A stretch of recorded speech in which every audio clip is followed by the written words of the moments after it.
How do we simplify the following expression? Well, first we can observe that 8 is 4 times 2 and 40 is 4 times 10.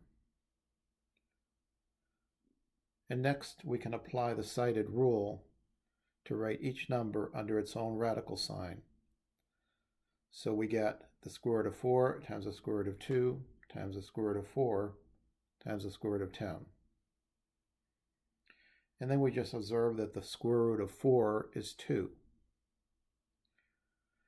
Now we can apply the fact that multiplication is commutative to multiply 2 times 2 to get 4 and move that out in front.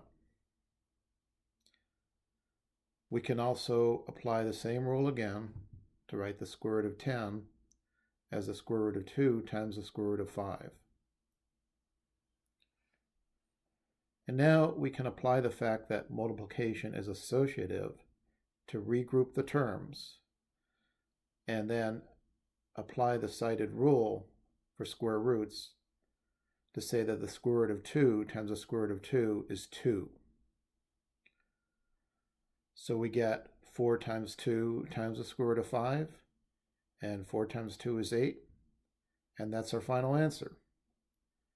If you like these videos, please hit the like button and subscribe to the channel. And thanks for watching.